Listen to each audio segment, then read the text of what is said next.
All right, I'll just come on here a little bit early, say hi. Hey, Kevin. We're at home. We're here for 2 more days. We leave on the 2nd. I know I said we'd do this at 7, so I figured I'd just pop on here a couple minutes early and chit chat for a second.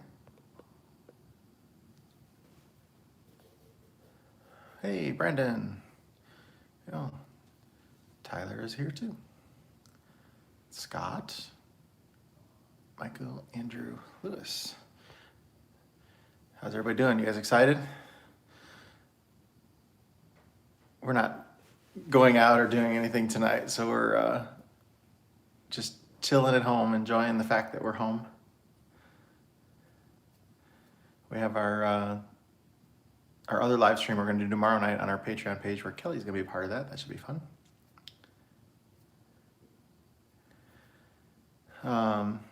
Yeah, hey everybody, Happy New Year's. I just figured tonight we'd go through and kind of do a little talk about the projects that we did over this past year. Just talk about some of the clients that we met and things that we worked on and so on. Let's see if I can get this adjusted right. There we go.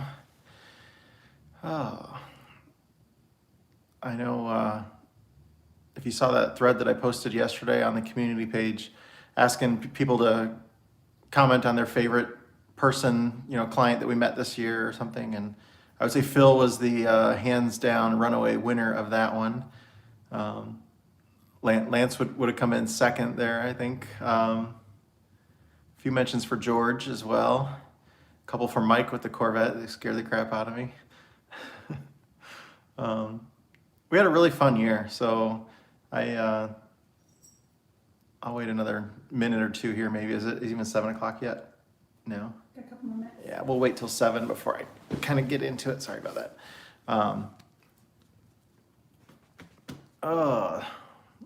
Someone already asked, what your background is behind you.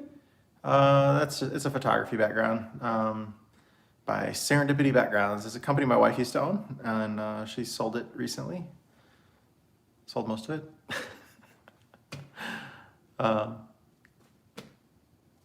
Yes, Happy New Year. I know some of you guys are probably already on the new year over there. Yeah, Denmark's already there.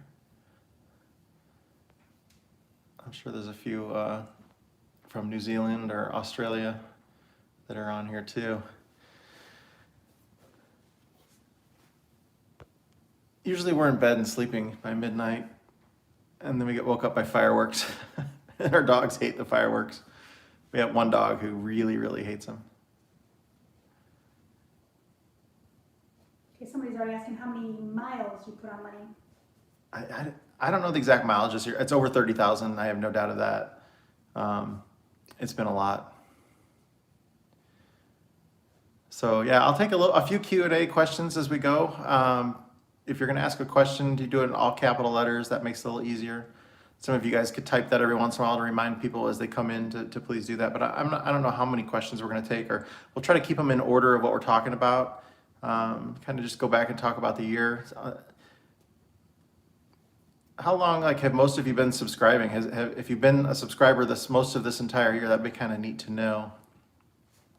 Because then you would have saw us, we started out January down in Florida. We were rebuilding the 8V71 engine down there.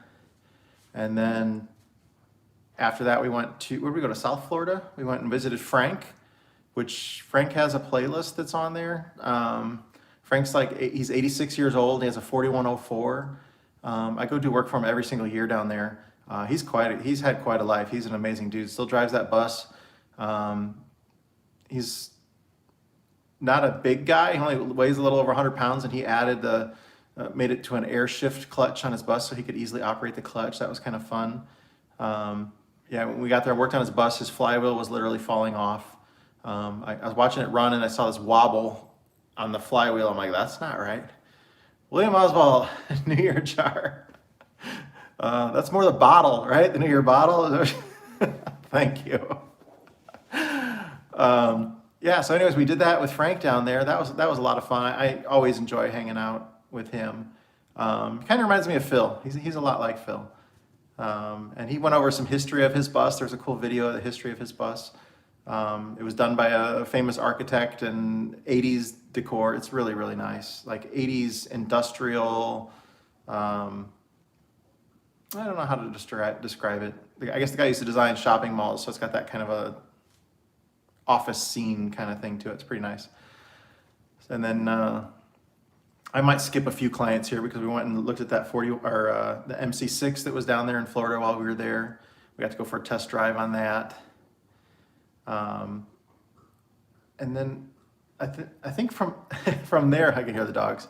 From there we went and we were in Fort Myers with those guys. And is that where we went to next? I think it was. Yeah. So we met Sean and all those guys. Staples. We were there for quite a while. Yeah, we were there. We ended up being there for like 2 months. It was just, It was our happy place. it was our happy place, and I can't wait to go back down there and visit them again. That was just Fort Myers Beach. We had a lot of fun with those guys. We did some fun and crazy stuff. We rescued that Eagle bus that he got, and he's since switched that.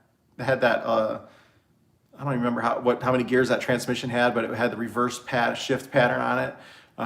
It was not easy for him to drive that, and on that trip, I remember we wanted to change the fuel filter, and we broke my ratchet strap wrench. So we took, I don't remember who had Wesley had the idea of let's use Sean's belt, and we'll wrap his belt around the the fuel filter. We're on the side of the road, and we break his belt. He's like, dude, I needed that to hold my pants up. It was really funny. So that was just one of the things we did with them. We worked on several buses there. We met Justin down there. We replaced the clutch disc in his bus. And if you remember, he was a young kid. He got so dirty working on his bus. There was a video of him. He was just so messy. It was so funny. And then when he was filling up the rear end, he had a funnel and a tube with 80-90 weight, or 75-140 actually. So I put gear oil in it, and he was filling the funnel over his head and holding it, and the funnel dumped on his head. And he came over, and he's just gear oil dripping all over his face, running down. I'm like, no, don't wipe it off yet. I got to get a video of this. So there's a video of him covered in that nasty, stinky gear oil. That was fun. He got so dirty. I don't know if any of you guys have seen those videos or not. It was a fun trip. And then from there, I think we went back up by Jeffrey. And Jeffrey had that catamaran sailboat that he had bought. And it had that Yanmar engine in it. Like he bought the sailboat. It only had one running engine. It has twin engines in it. And the one engine years ago had been flooded in a hurricane, and they tried to start it while the engine had water in it, and it bent the rod. They pulled the head off of it and left the head off of it for a while. And then for years, it sat in that bilge of that boat, just rusty and nasty. And I'm like, as a favor to Jeffrey, which I've never worked on a Yanmar ever, just got the book and tore into it, and he wanted to do it as cheaply as possible. So we ended up only replacing the rod and the rings. We still used the same piston, and I used sandpaper on the block, and I didn't have a whole lot of faith in it, but that little shit motor, it ran afterwards, and he ran that all season long. He actually said that engine runs better than the other one. It runs cooler and smoother than the one that had no damage to it, which I think is very funny. I think he was going to try to be on here tonight. I'm not sure if he's on here or not, chatting away. But that was fun to be able to do that with him. Nobody thought that engine was going to run. You wouldn't believe how many naysayers and nasty comments I got on the rebuild of that. Like, oh, you're going to kill people on that boat. And well, first of all, it's got two engines, so we're not really going to kill them if one engine goes down. But it's also got a big thing called a sail that it can go up on it. But yeah, he ran that thing a shit. I don't remember how many hours he said, 500 or 800 hours or something like that this year. It's back in Florida, and I took it to the Bahamas, and that's what he does, the dolphin tours and stuff. So anyways, yeah, we did that. Oh, I forgot about Adrian's truck. We stopped and we got that truck running for Adrian that was on the way. And I think it was a Dodge. Was it Dodge? I don't remember. Oh, I don't remember. You guys have to remind me if it was a Dodge pickup truck, but it had a Detroit diesel. I don't remember if it was a 6V71 or 8V71 that was in it. Had swing out fenders on it and everything. And we got that thing running. And right about then is when my channel really started taking off. We were like 5,000 subscribers maybe in March, February or March. February or March. Maybe it was like 2 or 3 weeks actually before that. But anyways, that's when the channel really started taking off for us. It was in March because we were at Sync in Florida. And all of a sudden I got like 1,000 subscribers in one day, and then like 2,000 subscribers the next day. And then it just, from there, the year just went crazy. So to think about the fact that only a year ago, a year ago right now, I think we had like 2,500 subscribers in December of last year. Do you want to answer any questions at all? There's a few on here, but not a lot. Yeah, if it's about the jobs that we just talked about, I'll answer them. Is that, no? No, someone wanted to know how much we would sell our bus for. Oh, I would not, like I did a hypothetical, somebody asked how much I would sell our bus for. And I did like a hypothetical with Kelly, like if somebody offered us $100,000 and she shakes her head, no, absolutely not, we wouldn't sell it for that. So is it worth $100,000? No, it is not. So nobody's gonna offer me that. So we don't even need to go any further to what that point would be that we would decide to sell it. It would have to be a pretty high number. I mean, I could make another one and do We would it. have to have some kind of major emergency that we had to have money right now, then I would do it. Yeah, so he's part of the family. We're not getting rid of him. But when we have the new property, I mean, maybe I will find another bus or something too. An MC6 would be nice to have. I'm not saying to replace Lenny. He could just have a brother.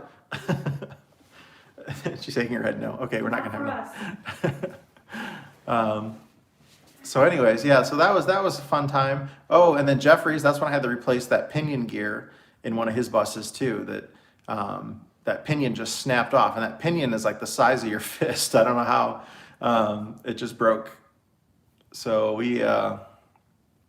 that was not a fun job in the dirt because the bus was in the dirt, but Jeffrey had it all jacked up and supported, ready for me when I got there. So I wasn't the one messing with getting in the dirt. We put some plywood under there and pulled it out, and you can't just replace the pinions. We replaced the ring and pinion and did all the setup on that.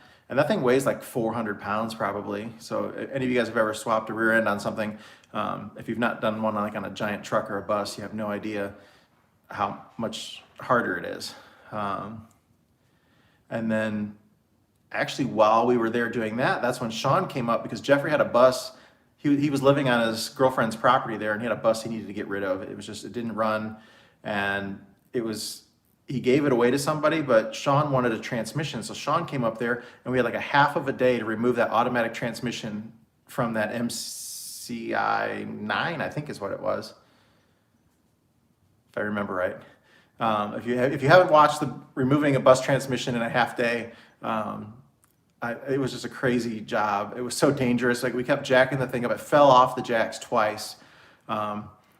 Both times Kelly, well, the one time especially, she had this like heart-wrenching scream because I was on the other side of the bus and she just saw it fall off of the jacks. We were never under it when it fell. It was only when we were transitioning it back 2 blocks. So it was while it was actually on the jacks, and we were jacking it up and then putting blocks under it, and then we would let it back down on the blocks. And once it got on the blocks, it was completely safe. But while we were trying to jack it up, because we had to go so high to get that transmission out from under it, it was way up in the air, and it was dangerous as can be, and it fell off those things twice. It was, but we were never under it. But so many people were like, "Oh, you're so sketchy," but we were never under it in harm's way. And then, yeah, that was a fun one. That was crazy. Some of you guys have seen that. That's probably where we started getting. We were probably 20,000 subscribers maybe at that point. Super sketchy, but not as sketchy as you think. And then I think from there we've already started heading north. Yes. I I think we went to Mark's next. Oh no, I skipped BG. Yes. And we worked on his bus. We put a new clutch. It all runs. Man, my head is fried. We put a new clutch in his, and he was a great guy. Like he used to drive for a bus company. He ended up being able to buy the bus that he had that his dad drove or he drove too. I don't remember. I'd have to go back and rewatch the video. But if you don't, BG was an awesome dude. He had tons of spare parts. He had three total 4104s. And when we took his flywheel off, the surface on it was cracked so deep. I've never seen one that was so deeply cracked. I mean, we're talking like close to 1/2 inch cracks down through that the surface on the flywheel. So we ended up replacing it, but luckily he had spare parts there for it and everything. I think I just saw another super chat. Yeah, so tell you that. Sorry about that, William Oswald again. Kelly, keep the guys safe. I tried. She tried. So that was fun working with him and hearing some of his stories and talking to him. That was great. Oh, you forgot to, what's the other Jeff? Oh, yeah, the other Jeffrey down in Fort Lauderdale. We worked, on his, Was it a Wonder Lodge? yep, Wonder Lodge 6V92, and we put a glass pack on it, and we replaced his bearings, main bearings, rod bearings, which is something that I think he had 150 or 175,000 miles on that, and everybody was like, "Oh, why are you even messing with that bottom end?" And Luke at US Coach, who's like our go-to guy for all the information we need, he's like, on those engines, like the weak link is the bearings, and you really need, like, every 100,000 miles, you should be inspecting them, at least if you're not replacing them. And sure enough, when we pulled his bearings out of that bus, they were done. Copper showing through them, and he was really glad that we went ahead. And I didn't necessarily want to do that job, but he was very adamant about, I've been talking to Luke. He says, I really need it. I'm like, okay, we'll do it. And absolutely needed to be done. A beautiful bus bus that he had there. That was right before we did that MC6, because we did that on the same. All this is still in Florida. We're not even out of Florida yet. And We visited Dan and Sandy. and we visited Didn't Dan. do any work there, but we visited. Dan had some nice stories to tell. I know you guys might have forgot about Dan.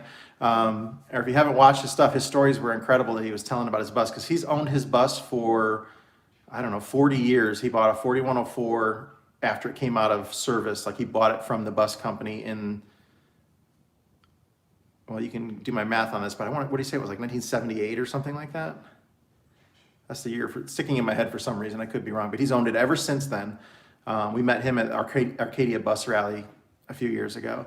But he was telling stories about how, they ran out of fuel and they were pushing it with the Jeep, and they got pulled over. And like, his wife was the one in the Jeep driving, pushing the bus with the toad behind it. And she waved at the cop as he went by. So he pulled her over for towing a vehicle with a passenger in it. And he's like, I wasn't towing her, she was pushing me. But he had a lot of fun stories, and I remember there were a lot of comments about how much people liked him there, and his property that he had in Florida was really nice. So then from Florida, we went up to, where did we go, North Carolina? I think we went to Mark's next. Isn't that where we hit next to take it, that we took apart his? Woodward? Yeah, we did. So Mark that we just went to, we went to him. There was somebody else in there. The boat. Oh, The boat, and then yeah, the boat and the then McDonald's the bus. Sorry. Which one was first though? I don't remember. I can't We tell you- did those I three. can tell you what we did yesterday. So we did the boat that had the twin 671s in it. That was kind of fun. That video's got a lot of views on it. We just got a super chat. And then, another super chat. YouTube student contribution from David. I don't want to ruin your last name, David. I am not good at, hey, thank you for that. I appreciate that.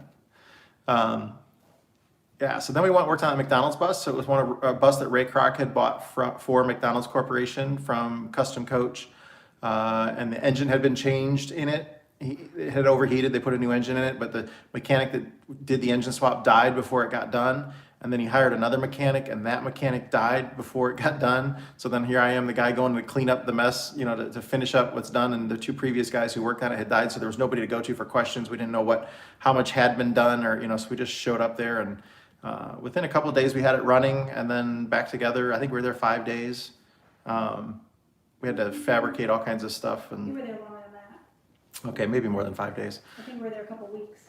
Really, I don't think it was that long. I don't know. It all runs together, so I don't remember. But that was an interesting job. Across from the noisy racetrack. We were by a noisy racetrack. I remember the drag strip, and once when we had the bus running, and he was up front, the owner had started the bus, and then a dragster took off. It was literally, the drag strip was right across the street. I mean, the property line, it was directly across the street. And he had started it, and a dragster took off, and the noise from the dragster made him think that the Detroit engine that he had just started ran away. So that was crazy. It was funny. We laughed so hard. Well, I did. That was an interesting job, though. But then, we ended up having a breakdown on that one because they never ran an oil line to the air compressor on it, and I never noticed that it wasn't there. There wasn't an unhooked oil line somewhere, so when they put it in, I think what they did is they used the oil line that was supposed to feed that, they used that to feed the turbo, because the old engine was not a turbo. And then, so that left no line to go to the compressor, and, you know, with me not knowing that it wasn't done and whatever, so we ended up having to get a new compressor on it. Am I rambling too much, or is this okay? I don't know. Did you want another question? Yeah, we'll take a couple questions and then we'll go. What was your biggest surprise this year? Well, my biggest surprise was the growth of the YouTube channel, if that's cheating for me to say that, but the year just, the way things have changed within the last year, absolutely incredible. And thank you for subscribing, and that's wonderful. Biggest surprise that I saw on an engine or something. Oh, I skipped this one because this was in Florida, Bill Brackholt's place. He had been trying to get me for a year to come work on his bus because his brakes, he said, were terrible. And I'm like, if you step on your brakes real hard, does it want to throw your passenger out the window? And he's like, no, it does not. I'm like, well, yeah, there's something's not right with his brakes. And he had hired another mechanic. He's like, but they just put new brakes on the front end of the bus, and whatever they did on the back. And when I got there, first thing I did was go to, check the movement of the slack adjusters to see if they were adjusted properly. And I had him step on the brake, and I'm like, well, that's not right. And if you remember this video, it's super sketchy. When the guy had done his brakes a year before, he's been driving this bus for a year, and the slack adjusters were reversed left side to right side.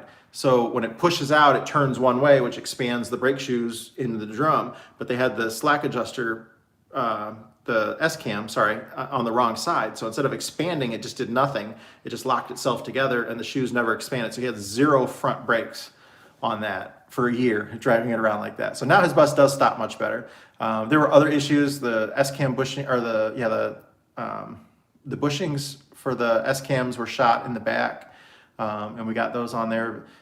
His cooling system had only been filled with water. He had had the bus for like 2 years or something, and he had never checked. He didn't even know where to check the coolant on it. It's like hidden on a 4106. There's like looks like a secret compartment you got to open.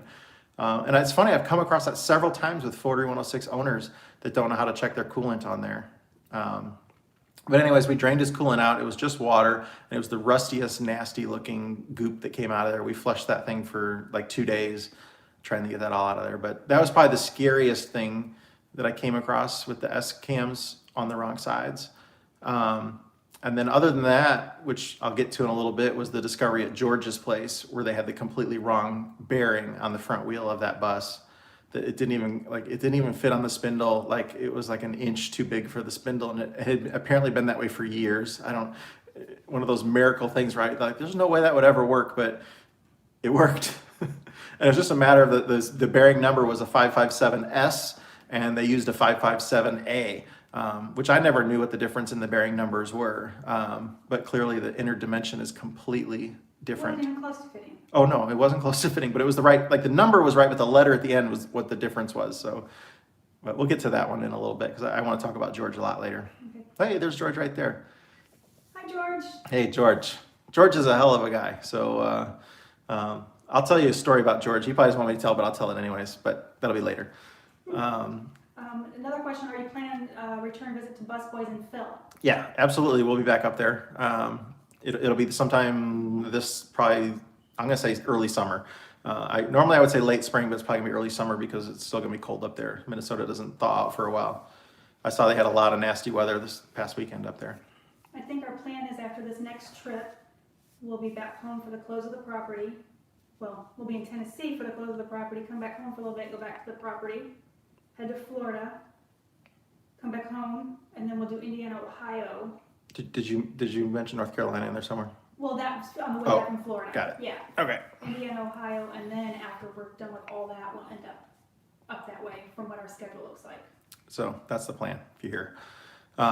Anyways, back to where we're at. So the McDonald's bus we finished up on, and then from there, the next stop was Mark's, where we diagnosed the Wonder Lodge that needed a rebuild on the engine. We were just there for a couple days though. And then from there we went to meet Lance for a lot of yours first introduction to Lance, for the rescue of the MC5 of his, named Iron Man. And we were there for about a week to get that one going. Replaced all the hoses and brake lines and got the engine running, and had major sparks. I don't know if you remember I don't remember what I said. I definitely dropped a swear word, I think, when we went to start it, and sparks just like flew off of the starter. It was one of those, oh man. We didn't get quite finished with that bus though. There was something that we needed ordered. Parts and we needed to be, And then, We so need to be we were just in somewhere. Ohio at that point, so we had to go somewhere else. And we went back home, I think. well, we had to be here for something, I don't remember what at that time. Yeah, I don't remember either. We had to come home.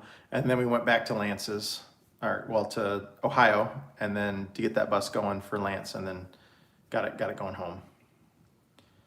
And that, I can't remember, yeah, I don't remember what we did after that. I think I came back home, and then I think, is that when we started heading out west?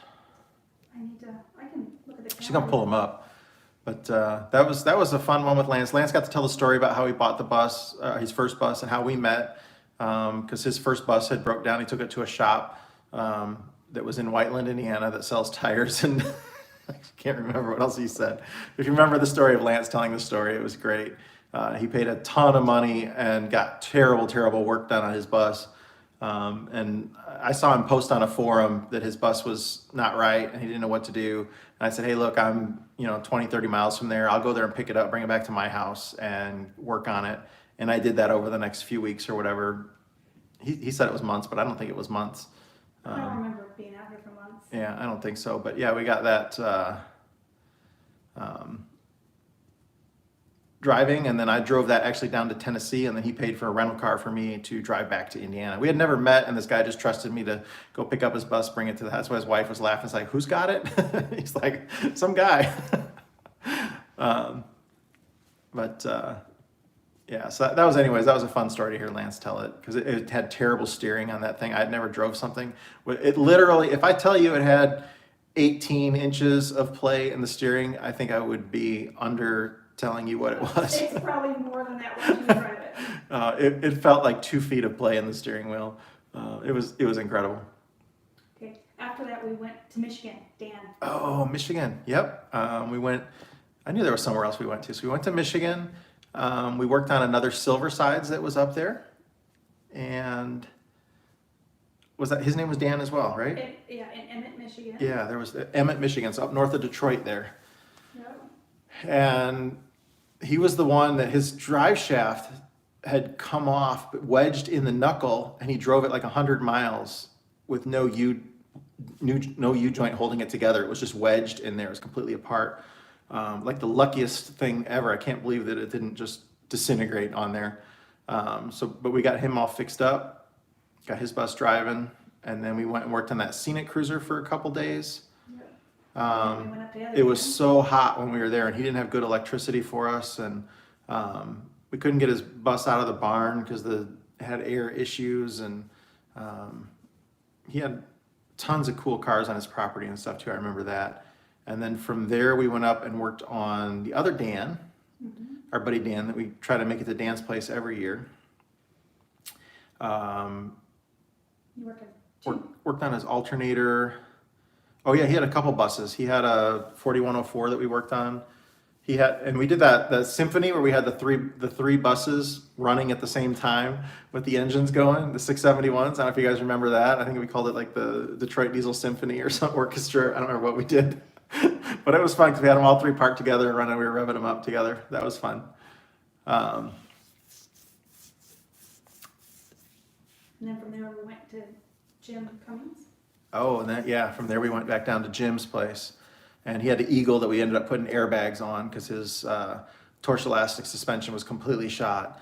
And we just put some helper airbags and welded them on top of the torch elastic to the body there to raise it all up. We could probably take a couple questions now because I think from there, after that is when we went out west, right? Yep. Yeah. So how much is your bus worth? most of them in the kind of condition that mine are in would probably sell between $20,000 and $30,000, I would say. Is there any engine you would like to learn how to fix? No, not really. I mean, I'd like to get into the DDEC stuff. I just don't have any. I don't have any of the tools for the scanning tools and the Pro Tools. I don't have any of that stuff for the DDEC stuff. I don't know that I really have the patience for it, and I have enough clients right now where I'm more than happy just working on the mechanical stuff, but I probably should at some point get that stuff and get into that. Where in Arkansas are you going on your next trip? You haven't told me the exact address. I don't know. You haven't told me. Okay, yes, I'm sorry, I don't know where we're gonna be in Arkansas.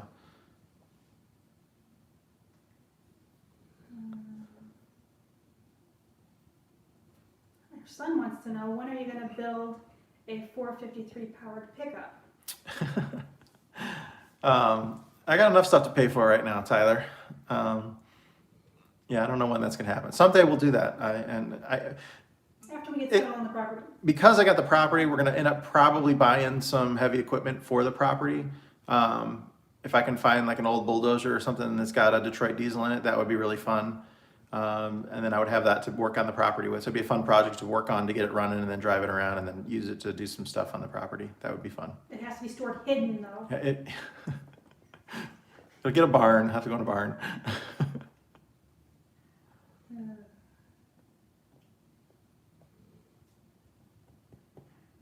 See. She's trying to find some questions in there. There's just a lot of comments. Okay, yeah, it's hard. I've never worked on anything 110. 710, is that what he's, have a 610? I don't know. A6110, I don't know what that is. Oops. I hit the wrong button on my thing. Tyler wants to know if we can get Bailey an MC6.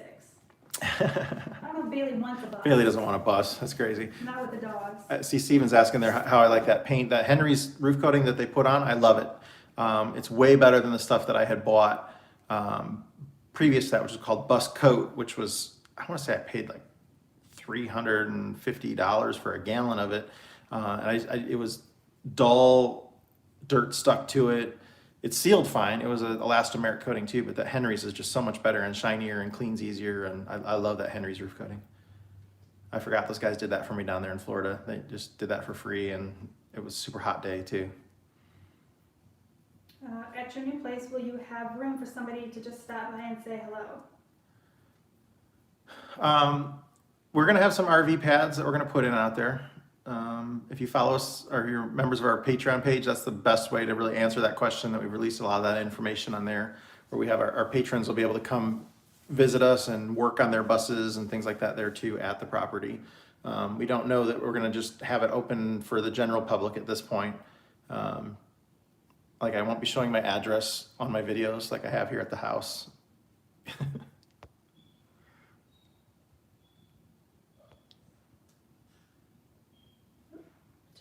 threw me way far ahead. Somebody's asking here if my exhaust helped with the cooling. I haven't had it on a hot day since we've done that, so I don't know. I'm going to assume it would though, because it's getting that heat out of there quicker. But I added, more horsepower too with the bigger injectors and stuff too. But I just haven't had it out, and the Jake brakes will get done. I'm still waiting on the parts haven't come yet. I probably need to see if I can get a tracking number, like the valve cover and stuff was sent, I think 2 weeks ago, and it's still not here. Which I think it was coming from Canada, so it might be like a customs issue or something where it takes longer. And someone's asking if we're going to go to the next Burning Man. I don't think we're going to Burning Man this year. We have too much going on. Yeah, there's way too much going on. But it was fun. We really enjoyed it. So I was just getting ready to, I'll probably go ahead and start talking about that, because the trip that we took then after Michigan, I'm pretty sure is when we started heading out west. Yes, we went to Iowa first. So we went to Iowa and worked on an Eagle that was there.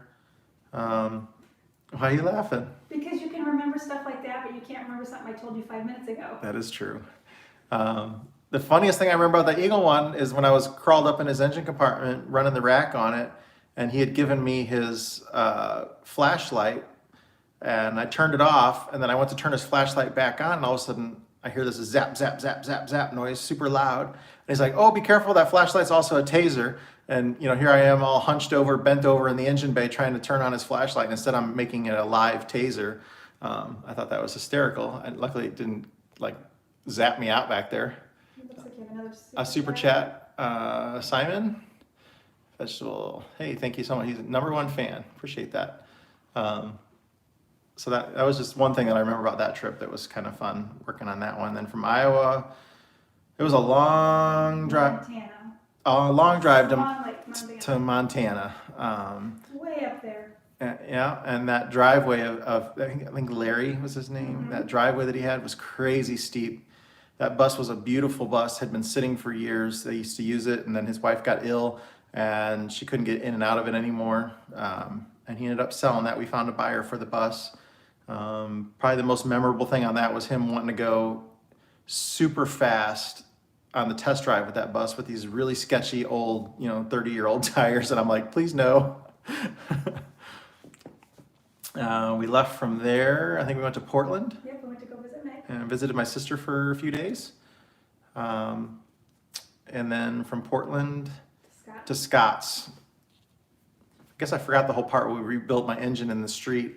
That was in between there because this was the first trip with the new engine. Actually, we rebuilt the engine and then we went to the Michigan trip, and that's where I picked up that head and then sent the head to the machine shop and then put the new 4-valve head on the engine. And then that was when we went out west. And then when we got to Scott's house, did some maintenance on his bus and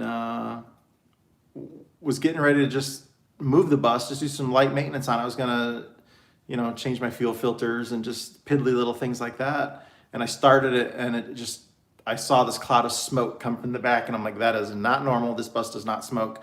Immediately shut it down, and ended up that we had dropped a valve on that brand new head, on the brand new rebuild.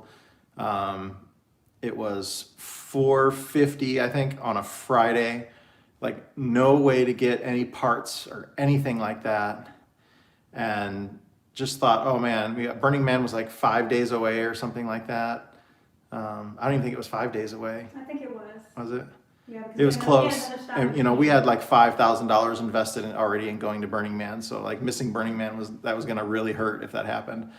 And then Scott introduced us to Joe, Cornfield Corvette Joe, who came out, and we pulled that head off. And it was like, if you're ever gonna drop a valve, this was like the miracle way of dropping a valve, where the head did not get damaged or destroyed, the piston wasn't hurt. There was one little nick in the liner that actually a viewer had noticed on the video. I hadn't noticed it. We ended up replacing the liner. Maybe put new rings on it, and I had spare valves with me, so we didn't have to buy any parts. Joe had an old head gasket set that he had never used before, he brought out. And Joe went through that head and he's like, man, your machine shop did a terrible job on this. Just by looking at it, I can see that they didn't, set the injector protrusions right and everything. And Joe's super knowledgeable Detroit diesel guy. He's been doing it his whole life since he was a kid. His dad did it, and he got to watch his dad do it and that kind of stuff.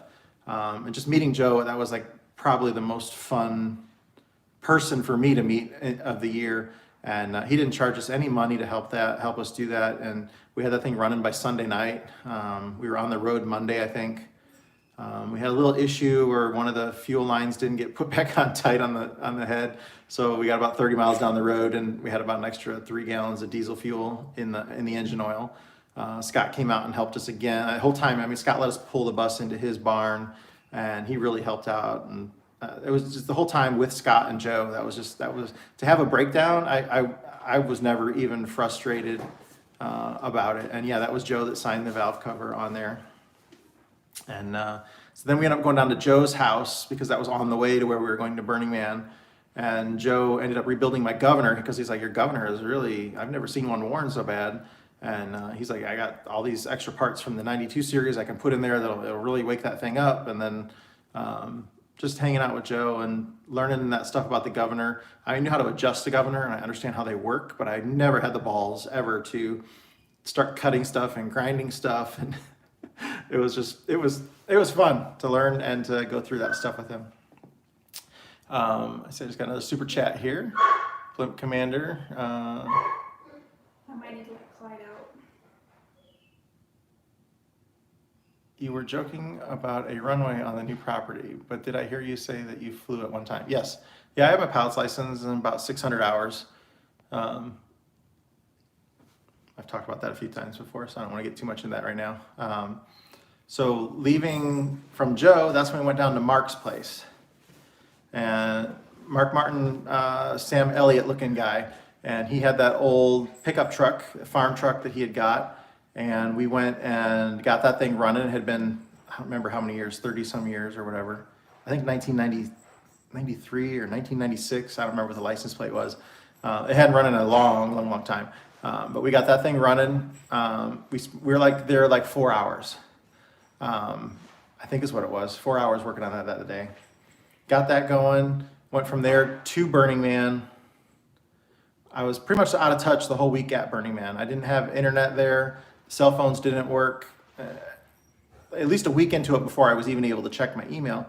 And when I got there and checked my email, that video that I had uploaded the day we went to Burning Man of fixing his truck, at that point it was like 750,000 views while I was away. That was at that time it was our highest. It is still our highest ranking video. I think it's like 1.5 million right now. But 750,000 views like in the first week. I was just blown away that I didn't know about it. I was out of communication, and that video just took off like that. So that was fun, and that's what. It was only a few $100 job, but actually that video had revenue on it that has paid more than than the actual job did. That's a miracle on that one. So from there, yeah, we're at Burning Man. Burning Man was a lot of fun, but it was hot. It was nowhere near as hot. It wasn't as hot as we thought it was going to be. And luckily we were at a camp that had a full generator that we could plug into. That was all part of what we paid for. So we didn't have to run our little generator. So we got to meet lots of really fun and interesting people at Burning Man, especially at the skate camp. Vince and Dave and Joey, and I probably should have started naming names because now I'm leaving people out. But it was a lot of fun. Oh, and our ranger friend, is his name Joe as well? No. Jim. Sorry, Jim. I knew it was a J. That was fun. But Burning Man was just a whole nother experience. It was kind of fun to relax and get off because I've been working so hard all year long up to that point. It wasn't really a vacation, like where you're done with it and you feel like, oh, I feel relaxed, because the loud music every night, and it was a little difficult to sleep and stuff too. But all the art that was there and everything, it's something I recommend everybody would go at least once and check it out if you're into art and cool vehicles. And I spent most of my time talking with people there who build like mutant cars and that kind of stuff, or if they were bus owners and things like that too. It was fun. And then after Burning Man, we went to Idaho. What did we do in Idaho? Oh, that's where I met Mike. Mike, who had the Corvette that scared the crap out of me. That thing was insane. And do you remember all the dirt that came out of his air filter? I just started, at first I'm like, we'll just tap out some dirt and we'll put it back in. I start tapping it, and the way that it's plumbed on there, it's inside out, it's backwards on there. But I saw him tapping it, and all of a sudden I'm like, I should probably record this. You didn't even see all of it. And then I'm tapping it. Next thing you know, there's a mound of this dust that has come out of his air filter there. You wouldn't even think it could hold that much dirt. It was unbelievable. He had been complaining about his smoking. Like, well, yeah, I couldn't breathe, obviously, but there's a dirt road that he goes down, a place where they go, and he didn't have very many miles on it. He thought he only had maybe like 400 miles or something. I don't remember. You have to watch the video to see it, but whatever it was a shockingly low number of miles for that air filter to be so dirty on it. And then he had that loader that he had built out of a semi-truck cab that was flipped around backwards.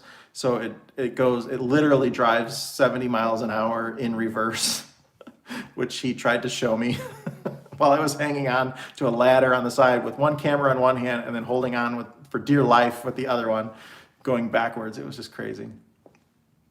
And then he took us, him and his wife, we went with them up to Yellowstone National Park and spent a day with them up there. That was very fun, relaxing. Got to see Old Faithful and all that cool stuff at Yellowstone, the bison and stuff. I'd never been. We've driven by it several times and just never had time to stop. So it was nice that we took an actual day just to go, and we enjoyed that. From there, do you remember where we went? To George. Oh, from there we went to see George. George had the two buses, and the tornado had come through, and he had two businesses there on his property. He had, on the left side was his mechanic shop. He worked on cars and vehicles, and he had his inventory of cars that I think he was flipping cars and stuff too. So he had a lot of, in his spare time, he would buy a car and fix that when he wasn't working on client stuff. And then the other side, he had a storage unit building. It was just filled with, people would pay to store their stuff there. And that tornado earlier this year had come through there and just took out both of those buildings.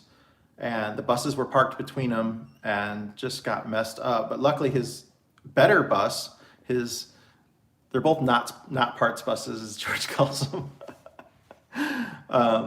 But the one bus that I said, well, at least you have a parts bus. And he's like, oh, it's not a parts bus. He wants to keep them both. Yeah, that one had like a 2x4 had gone through the side of it, and like all the glass had broken off, all the marker lights glass had got broken in the tornado, and that was his, where I took that front wheel off and the wheel bearing wasn't even the right wheel bearing that was on it. George it was so fun working with George. I had a blast there. We were there about a week, I think. Is that about right?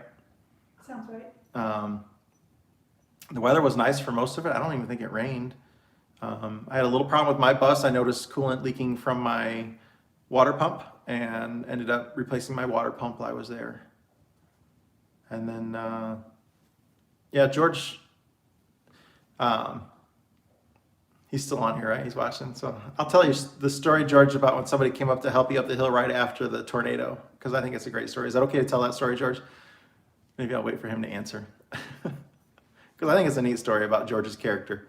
I'll tell it anyways, and then I'll just ask for forgiveness if he doesn't want me to tell the story. But right after the tornado had come through, like the first stranger, the guy comes up the hill with his pickup truck. Oh, thank you, George. Pickup truck pulling a skid steer on the back of his truck, coming up to help him. I mean, this is like minutes after the tornado had come through. There's just shit everywhere. Belongings, like all his toolboxes are emptied, and just everything from the property. Just, if you can imagine, shit, just all your stuff just thrown everywhere. And this guy comes up the hill with a pickup truck, and he's got a skid steer on the back, and he's like, hey, my name's Carl, and I'm here to help. What can I do for you? Just a complete stranger. He doesn't know the guy, but he does know the guy because he immediately recognizes him as Carl Edwards, NASCAR driver, just coming to help out somebody in the community that just got devastated by a tornado. And George immediately tells him, hey, you know what? There's people down the hill in homes. This is just a business. Why don't you go? They can't even get out of their homes. Go. They could use your help. How many people would have the ability to turn away help like that from somebody, especially like a celebrity came to help you, and you're like, no, I don't. You go help other people. That tells you a lot about George's character. So I thought that was a neat story. But we really enjoyed working with George. And then from there, John. Oh, another wheel bearing story. I gotta take a drink. Hold on. So we work on John's bus. John probably has the nicest Buffalo at that point that I'd ever seen in my life. He had bought that conversion. Super clean, super nice Buffalo. And he had cooling issues on it, so we ended up pulling his radiator apart, and it was all plugged up. I think we replaced the water pump too. I don't remember what else we did. We went through all the typical cooling system issues that people would have, but his radiator was really bad. And then meanwhile, he's like, I just had this in like 200 miles ago to have these wheel bearings replaced on the front end. And he said it just makes a weird noise and doesn't sound right or feel right. And I didn't really want to mess with it. I'm like, they just did it 200 miles ago. It should be fine. That's crazy. I don't know what, I hadn't gone for a drive in it yet. I'm like, well, I'll just go ahead and pull the hubs apart real quick just to check them and make sure everything's tight in there or whatever. And that was the one when I pulled it off. The whole entire hub was just filled with rust. The bearing was just destroyed. It wasn't put together right. They left half of the old gasket on the cap when they put it on. They didn't use the right grease. It was just, he had a whole list of things, and he had a couple of issues with them. Like they didn't want to let him watch what they were doing, which a lot of mechanics don't like that, but that's why I love when my clients can be a part of what's happening, so they get to see it when it comes apart and all that stuff too. But it ended up just being a fiasco where his bearings were destroyed. But then our buddy George stepped in. He's like, hey, he had the used bearings that came out of his that were in good shape, and he ended up running those down to us there and kind of paying it forward, helping out him, and gave us some tools and stuff too to get that job done. So that was kind of nice for George to chip in and help somebody else out. And I can't remember when did we really start getting volunteers coming out and helping us work on stuff? After, It was after that? yeah. But that is where, No, at George's place. We had a few guys show up at George's that is right. and help us out. I'm going to be really bad that I don't remember their names right now. But a couple different, like, we had that one younger kid that had the Porsche. Oh gosh, I feel bad. I don't remember your names right now. And then we had the guy that had the Jeep that came out, and there might even have been another one too. I can't remember, but that's when that kind of volunteer things. Bill and Liam. Thank you, George. George doesn't forget their names. I probably had 50 volunteers this year, so I should stop trying to name names. But yeah, no, that was awesome. And they got to, we got to meet them and work with them and stuff too, so that was fun. And then Stu came by while we were working on John's bus. And Stu, if you don't know Stu from Australia, he's got the boat that has the 471 Danger Stu.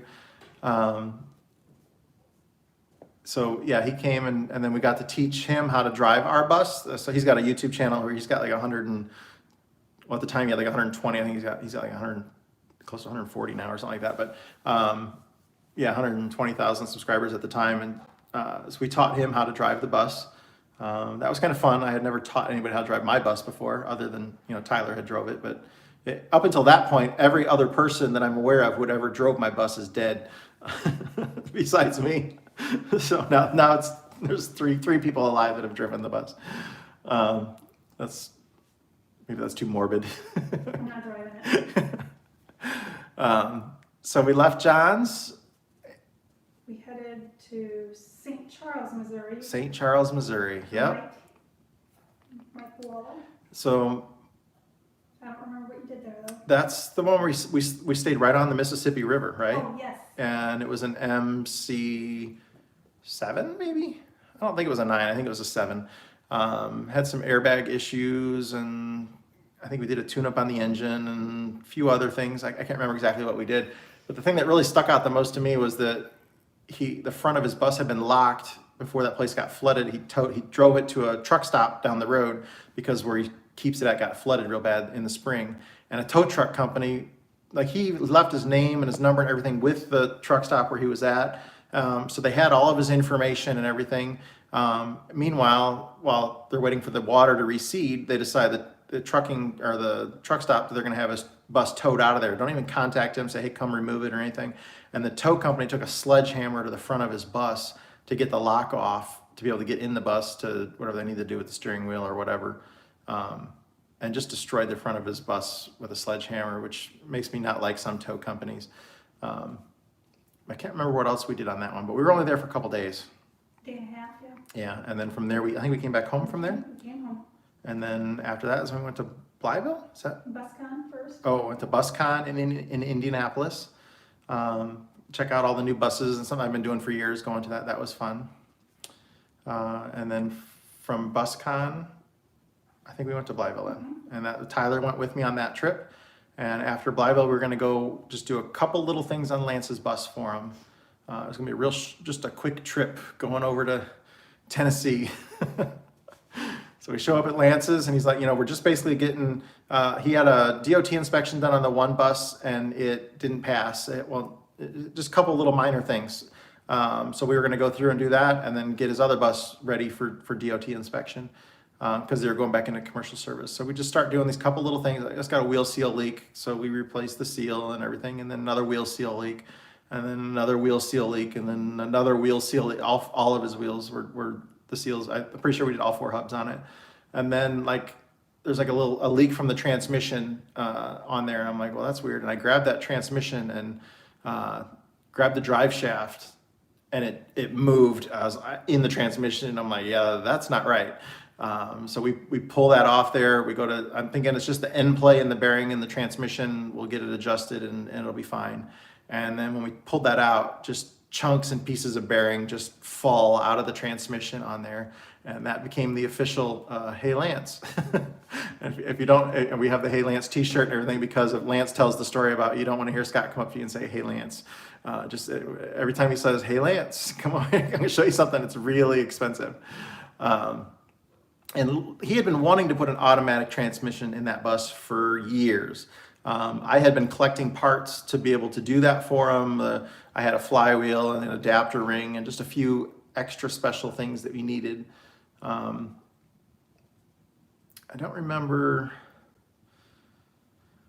Anyways, he wanted it to be an automatic. So he ended up reaching out. I'm like, you know what? If we're gonna, this transmission, it's gonna cost more to rebuild this transmission than it's gonna be to go to an automatic. So let's just do what you want to do. Let's put an automatic in it. So that started that whole process of this little tiny job turned into this huge, huge job, which I don't know what his final bill was for that, especially because there's other things in that bill, but I'm gonna guess that for probably around maybe $6,000, I think would be I'm not the one writing the check, but my guess would be that the transmission swap cost about $6,000, which is just a steal. I had been quoting him $12,000 to $15,000 is what I told him to expect for cost to have that job done. But he got such a good deal on the transmission and then the labor. We had guys come and assist and help out. We had Dave and I can't remember how many other people came down. Yeah, quite a few. We had quite a few. So we did that, but we weren't able to get it all the way done. There was a few more things that needed to be done, but I had scheduled to be up in Minnesota, and it was getting later and later in the year, and I did not want to go to Minnesota.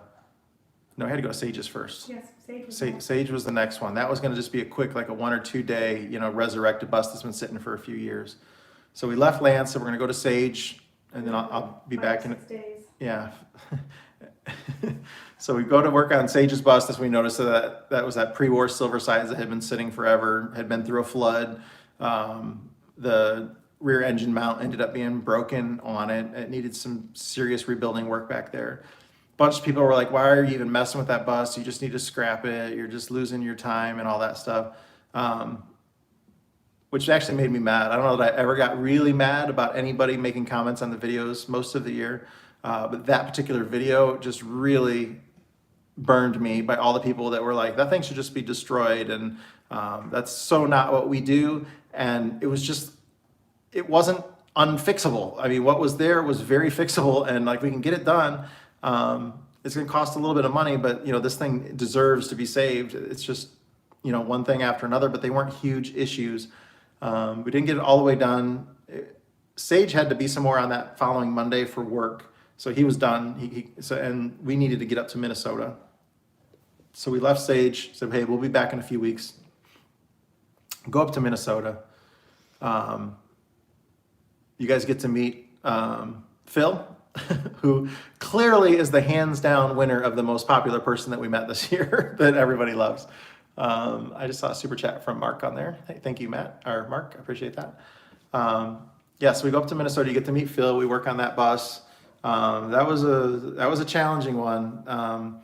The air in the fuel and the injectors, and we got the other engine running that hadn't been running in years. It had just been sitting outside. You guys got to go on a couple bus rides. You got to see Phil drive. Leadfoot We Phil. had a lot of helpers. And oh my gosh, did we have helpers on this trip? I'm not even gonna name names because there's too many for me to remember everybody's name at this point. But when his head was bad, I'll remember these two names specifically. Jay, was it Jay? Oh gosh, who's Jay? Jay donates a head from off of his bus because Stan needed a head for this bus. And Jay lives in Tennessee, I think. I don't think it was Kentucky. I think he lives in Tennessee. He says, hey, I'll take this head off of mine and donate it to you. Jay and Nancy, that was him and his wife. And then, I just drew a blank.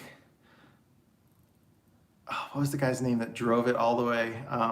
it was just in my head.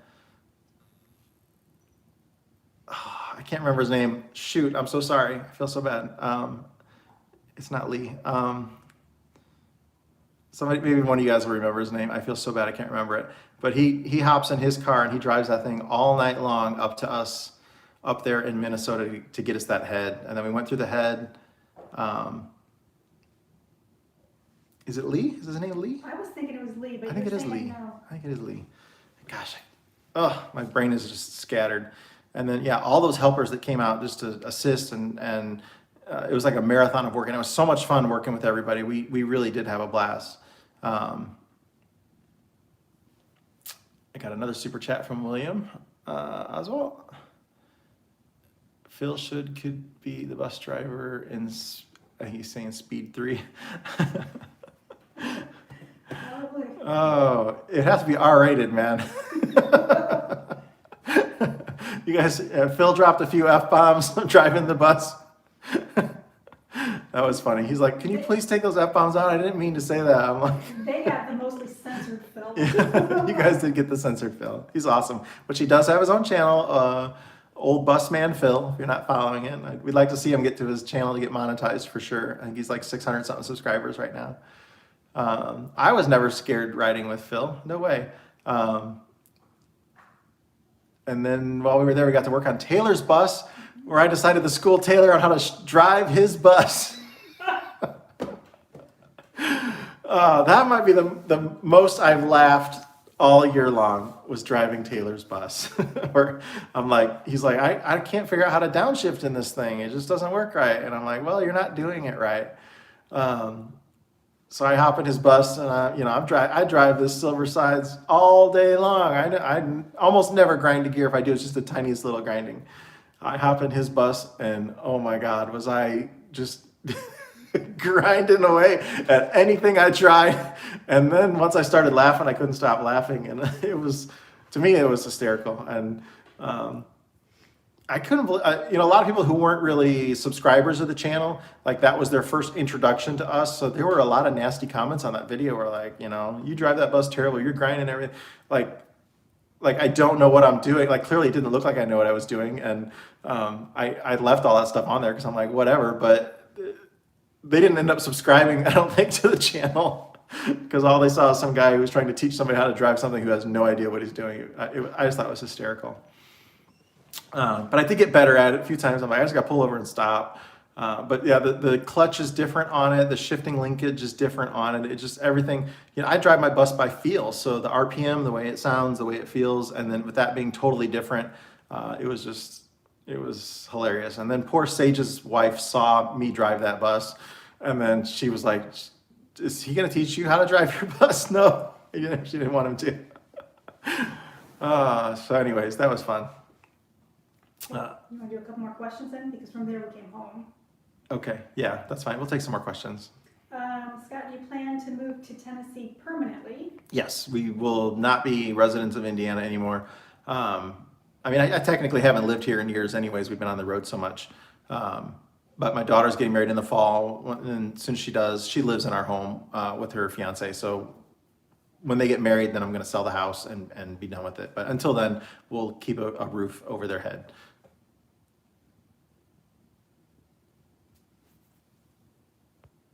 I think you've already answered a couple of these that I'm getting to. Anything to keep away from when buying a 671?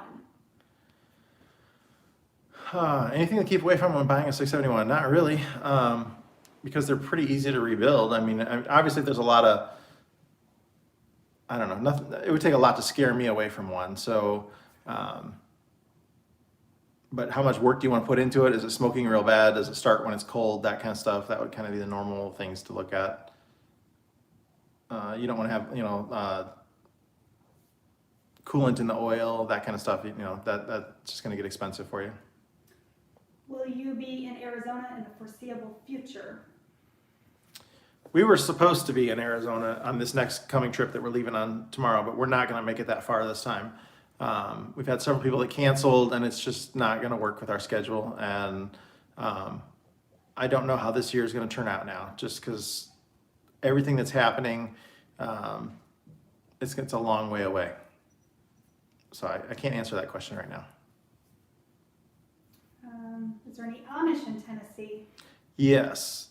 And some BK, a friend of ours, he drives Amish people around in Tennessee. That's like his gig. And I think we're going to probably be in touch with him about having some Amish people build some of the structures on our property down there. They do really good work, and they're very affordable, and it's just fun.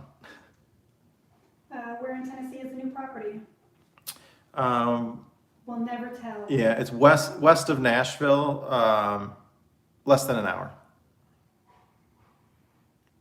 Not too far from Bucksnort. I wish it was in Bucksnort. we wanted to buy in Bucksnort, we just couldn't afford it. It's too expensive in Bucksnort. They didn't have anything in Bucksnort. That's the real ritzy town. Is those amber headlights on Lenny fog light or what? They're fog lights. They're supposed to be yellow. These particular ones are amber that are on there, but yeah, they're fog lights. How do you like the 360 camera system? Absolutely freaking love that 360 camera system. That is by far my favorite thing that I added to the bus this year.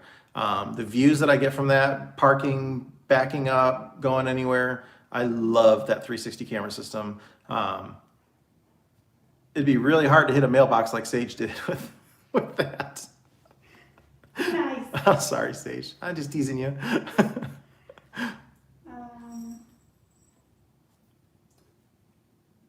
answered some of these.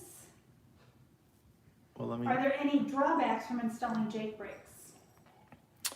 Not if you install them right. But yeah, you could screw it up and you can ruin your engine. William Oswald, $2 for the snort jar.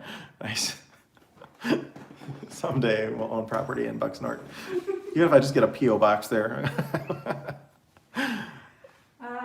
What would you recommend for undercoat? I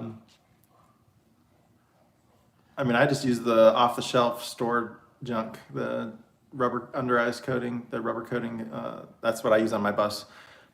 Most of these are aluminum, so we just try and keep that off there. What does the PD stand for in PD 4104? Parlor coach diesel. Parlor coach means highway, for over the road. And then T, like TDH, which is what my first bus was, a TDH. T stood for transit, it was an inner city bus. And then D for diesel, and then the H is for an automatic transmission, hydraulic transmission for an automatic.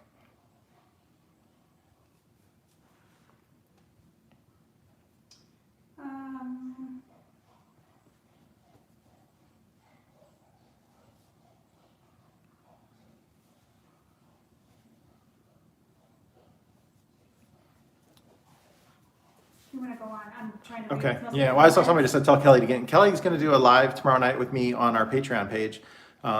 If you've not thought about joining that, it starts at like $2 a month, and you can see her all you want on that video that we're gonna do a live tomorrow night. So anyway, so where were we at? We're coming back from, Came back home, and then you went back to Sage again. so then we went to Sage to finish that and got his bus going, and yep, got it driving back on the road again. I did my NASCAR hot laps around that building next door, and then we took it for a ride on the road. I wasn't going to be able to go with Sage to go back home to follow him to Indiana, which normally most of my clients, when I rescue a bus, I follow them. So that's why it was really important with Sage. He had never driven a bus before. Was very critical for me to have him watch those gauges like crazy. I was trying to save the guy, an extra $10,000, $15,000 in damages by watching those gauges. An unproven system, we didn't know what was going to happen. And some people, again, if that was their first experience with me, they thought I was mean to him, or, I kept nagging him. I had, people saying they'd punch me in the mouth, but I was nagging him because I wanted him to not forget while he was driving that bus to keep looking at those gauges every 30 to 60 seconds to make sure that the oil pressure is still good on it, that it's not overheating. That radiator had been sitting for years. It could have sprung a leak. All the coolant would have leaked out, and he would have overheated the engine. it was just really critical for me to teach him to look at those gauges. And I only had like 10 minutes, 15 minutes to do it. So I wanted him, and I guarantee you the whole trip home, he kept thinking, look at my gauges, because I was nagging him. Unfortunately, that one time that he was driving it and we made a couple of trips, we went back down to get his wallet. We needed to get fuel in it. We drove it back to the fuel station. When he parked it there, he put the parking brake on. He forgot to release the parking brake when he left, and a mile down the road, the bus was ready to catch on fire. It was smoking, and that, if you remember on the video, which Tyler's video had it way better because he was out there a good 30 seconds before I was, where that brake drum was just glowing cherry red. I was in the bus looking for the fire extinguisher, which we ended up not needing, thank goodness. And we didn't throw water on or anything. We let it cool down on its own, and then drove it back. And then the next day I left to go back down to Lance's to finish that. Tyler followed Sage back to Indianapolis. And then we went down to Lance's, finished up with Lance. And then Bill. And then we did work on Bill's bus to do that fan. He wanted that fan hub converted from hydraulic to a belt-driven fan. We worked on that. And during that time is when we found our property. Oh, and that's when we found our property. So we had been looking down there, and we thought we'd just, we'd probably look for 6 months or something like that. And then we just found like the most amazing, which this is one of those things where you want to just choke your realtor, because like we gave her a budget. We're like, this to this is our budget. And then, so she's like, well, you know what we'll do? I'll do like double your budget. And then, maybe people will come down on the price, and so immediately we're looking at the stuff that I'm like, yeah, that's my price range. And we get there, we're like, this is total crap. And then we go to the next place. This is total crap. This is total crap. This is, and just over and over and over. And I'm like, this sucks. And then we're like, well, let's look at this one, which is way over the budget. And we go there and look at it and just absolutely fell in love. This is the perfect thing ever. And again, if you're on our Patreon page, there's pictures of that. We have a whole video of the property, and you'll see how cool it is because it's close to 25 acres. And I don't want to tell too much, but yeah, it's when we have the closing date set, and we're just waiting on a few more things. We're going down there on the 3rd to meet with the people, the septic guy there, to make sure that everything perks for septic. That was like one of the contingencies in the contract. And then the other thing is just getting a survey done for it that we're waiting on, and then we can close on it at any point after that. Down at the septic, though, we're finding about power. Oh yeah, and then the 2 days after the septic, I have another meeting with the mechanical engineer from the power company, and he's going to go over the property with us, like how to bring power in and what the cost is and what we're going to have and all that. Looks like you have another super chat. Is that an old one? I can't tell. No, I probably might even have a couple of them. I'm showing 2 on my screen, but they might be from earlier. I don't want to go down. I missed them both. I'm so sorry. One's from Andy. Thanks for all the entertainment and education over the past year. BGM rules. Happy New Year. Hey, Andy, thank you. Happy New Year to you as well. And then the other one is from, hey, the Sage. You haven't paid me enough money this year, Sage. Happy New Year to the Crosbys. I'm in Indy to work on the bus January 5th. Safe travels. Sorry, I'll miss you by a few days. Yeah, you're going to miss us. Tyler will be around, and I'm waiting to find out about those leaf springs, Sage. So let me know how that works out, because I desperately want to get those leaf springs put on my bus. And if you got a source for that where that's going to work out, I'm super excited to do that. So then after Lance's bus, we did Bill, and then we went and worked on that Cracker Box bus, or that Cracker Box truck, which that's like Tyler's #1 rated video right now on his channel. I think he's like 270,000 views on that video of that truck that we worked on. Truck hadn't run in years. That was fun to work on that one. We got covered. People on my side of the engine got covered in all the shit that blew out of the exhaust stacks on it when it finally started. People kept saying that that's a 24-volt starter thing that was on there, but there was not 2 wires that went to that solenoid that was on there. There was 1 wire that went to it. There was a ground, and then there was a positive. That was it. So if that thing was wired 24 volt, it wouldn't have been the solenoid that made it 24 volts. So. And it turned over just fine once we had new batteries on it. I think that the cranking power was really good when it had new batteries. And I don't think a 24-volt starter would have turned over like that had it have been just powered with 12 volt.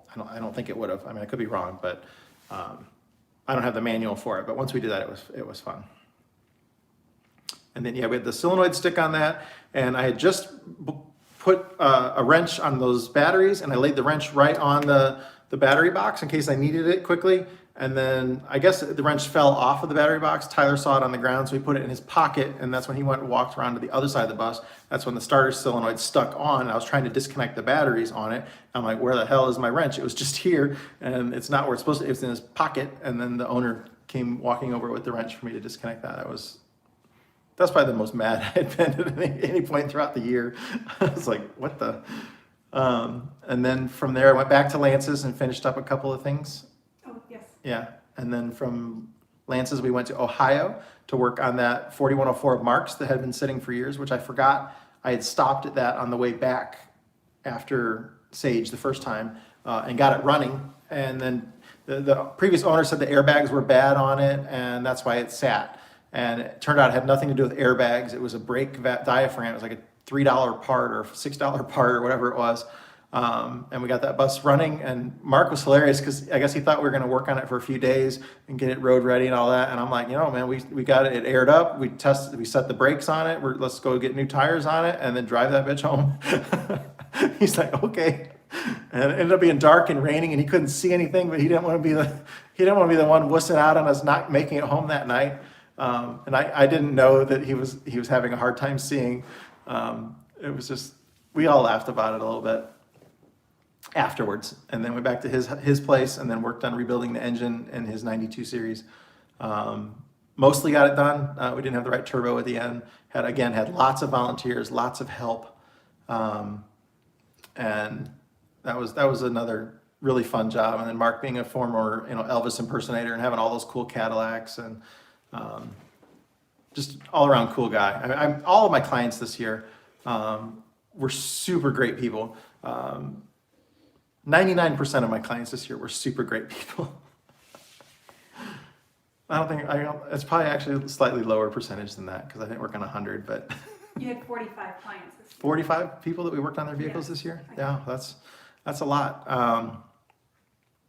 And that's like one of my rules is I only work for people that I like. So especially if I go back a second time, I won't work for them a second time if I didn't enjoy working with them, if it wasn't fun, if I didn't like their attitude. And I put up with a lot of stuff. I'm pretty happy. You'll never see me, throw a wrench in anger or that kind of thing. Just if something breaks, I'm like, damn it, it broke. I might cuss that way, but it's never like in real physical anger, like where I'm so frustrated, I got to walk away. That doesn't happen. But yeah, that's one of my things. I gotta like the client to work with them or for them. And I try to weed them out ahead of time too, to kind of get a feel if I'm going to like them or not. And we've been really, really blessed with the people that we have worked with that have just been phenomenal people. And most of them I go back and work for. A lot of the guys I do maintenance every single year. I'll show up at their property and do at least a day or two maintenance on their bus with them. And then we get to meet, new people obviously too. So this year should be another fun year. Got lots of people on the list, and then with the property, I'm not really sure how other things are going to open up for us. Going to definitely be doing more rescues, and if we get some of the vehicles for ourselves that we're going to work on. Is that everything? We finished it. Was Mark the last one? That was it. Yeah, Yeah. be open for Christmas. Yeah. So Tyler ended up being with me for Few a months. couple of months at the end. We worked together pretty good, but after a couple months, it was definitely got a little not as fun being on the bus.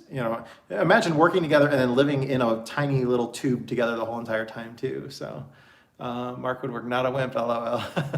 I did find the headlight switch for the 4104 the other day. Happy New Year. Appreciate you guys. New turbo on the way.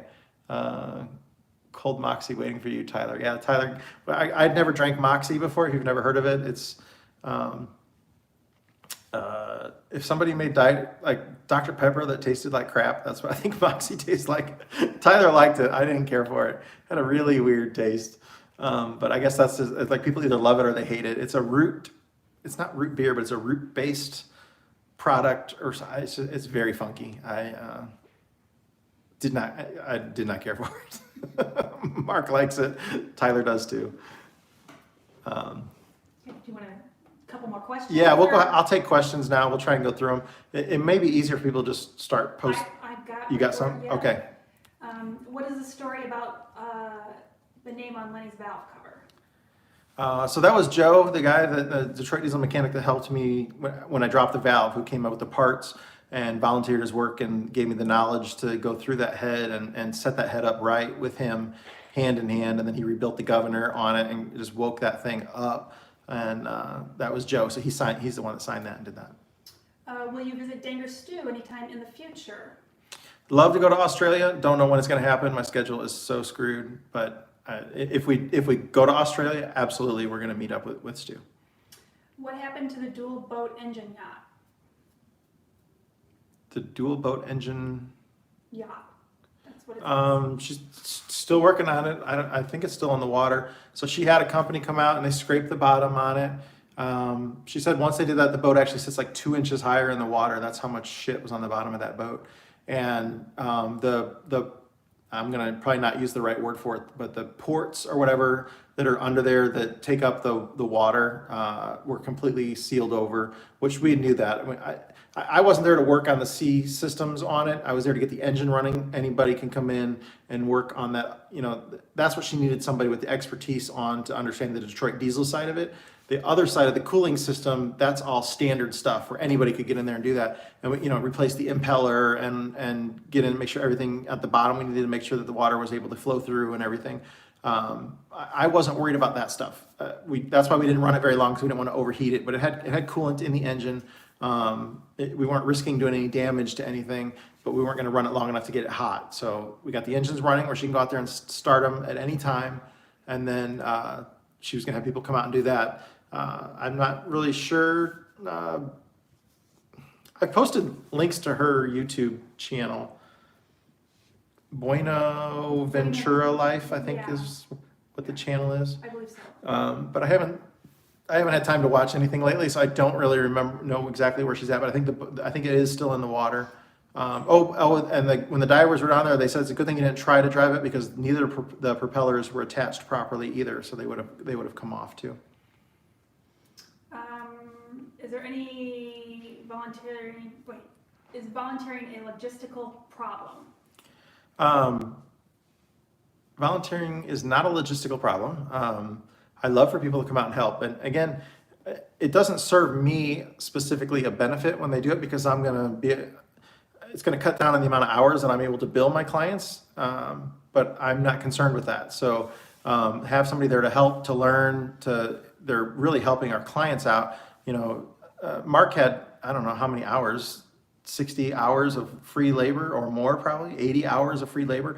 That's stuff that we would have had to been doing, scraping gaskets, cleaning parts. So some of the guys, if they work on Detroit diesels previously and stuff like that, I'm more comfortable letting them do a few things. But a lot of the guys are just there to do, the easier tasks, putting on coolant hoses, that kind of stuff that they've done in their cars and things in the past. And everything's worked out great for us, and it's just been a win-win for everybody. It's fun. It's fun camaraderie with the guys, and getting, they like our channel, so they get to come spend some time with us too. Plus they get to learn. Some of these guys own their own buses and they're learning while we're doing it. And it's a win-win for everybody. So there's no logistical issue with it, other than I can't schedule it out ahead of time because I never know exactly what day I'm going to be where. So if they just follow me on the channel and then I announce where I'm at, and then if you're in that area, they just contact me, and I always have ways for people to contact me so where they can come out and volunteer. Where do we buy your merchandise? Our Teespring channel, you should see it right under this video. There should be Under any of the videos? under any of the videos, there's a link that'll take you right to our Teespring site. Do you find turbo increase fuel efficiency? Absolutely, they do. And the biggest benefit though is that you can keep the horsepower that you up on at altitude, because the blower does not get enough air when you're at altitude, and you have they can't breathe right. So the turbo, the biggest benefit is when you go through altitude, for sure. Okay, I'm looking. There's a lot of I'm gonna take it back. comments, so I'm looking to see the next question. People keep saying I need to come around the other side of the camera. Not happening. If you want to see me, you have to see me tomorrow. She'll be on the Patreon video tomorrow.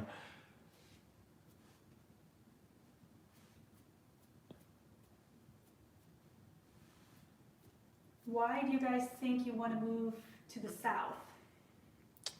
Why do we want to move to the south? Well, Tennessee is attractive for a few reasons. Number one, it's beautiful. The property is, again, it is amazing. Tennessee doesn't have personal income tax. Indiana does. That's a good reason to get out of this state. And the town that we're in just passed this ridiculous referendum here for property taxes for school system stuff that we already have. Like, I don't want to get in. I don't want to talk politics. I'm sorry. I apologize. But we're going to get out of Indiana. And the weather's nice there. We get 22 inches of snow here and 2 inches of snow there.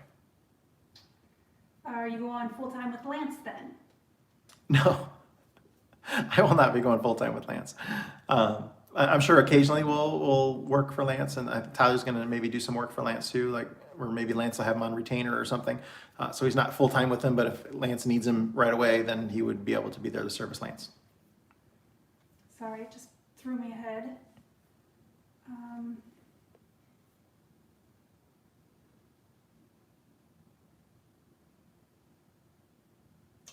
Can you put a video on with the view from the 360 camera?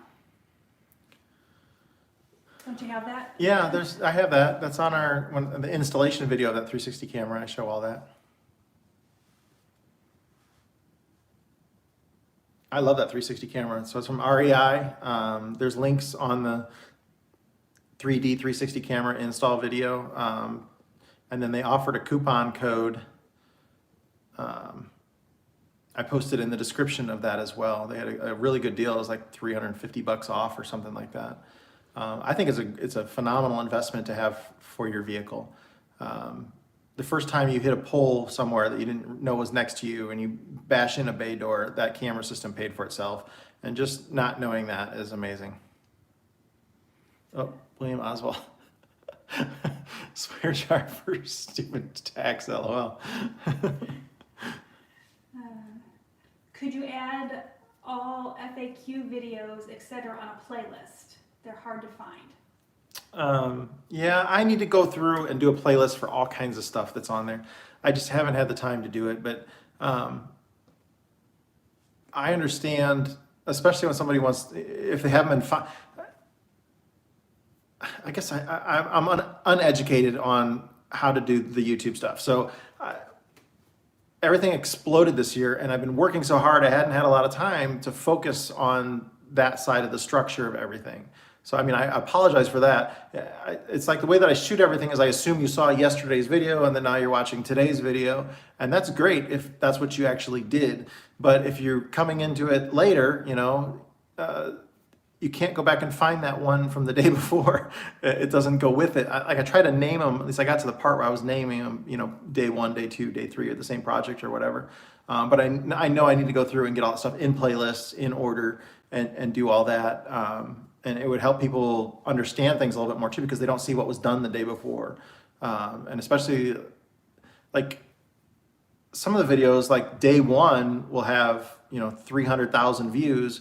And then day 2 will only have 100,000 views, or vice versa. And so it's like they missed the whole story kind of thing, but it's not because they didn't choose to. I think it would be easier if I put it together in a playlist per bus, per searchable thing and stuff. So, but it's going to take. That'd be a lot of playlists though. Well, not so many. I mean, I don't know what we have, like 700 videos or something like that. It'll just take some time. I can't do it on my phone. I got to be on a computer to do it, and I don't get to the computer very much because I do everything on the phone. Did you fix the airbag issue on Lenny? No, my airbag blew out again on Lenny, so The brand new one. my brand new one. So I'm hanging low. Have you ever had a heated argument with a client? I don't think I ever have. Have I? I stayed on the bus, so I didn't. Oh yeah, that client. So I didn't throat punch somebody. Yeah, Kelly wanted to throat punch somebody, and that is no joke. I didn't know. I've never. Nope, never got in an argument. Never said anything nasty to their face. Sorry. I think right now there's only 2 people that I would never absolutely work for again that I've worked for. How many buses do you guys have? We just had the one.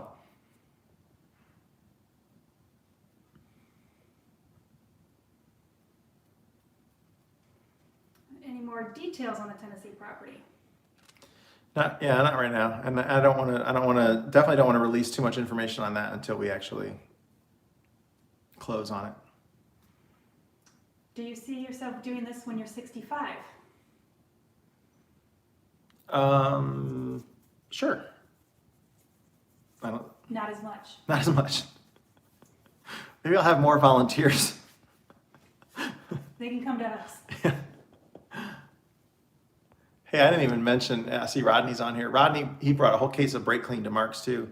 And I don't know if that ever made it in the video, but he had this amazing brake clean that he got from the Dodge dealer, I think it was. Mopar brake cleaner, he gets a good deal on it. And yeah, he donated a case of that and we used most of it. It was awesome. Okay, now it's not even letting me go back. So there must be too many.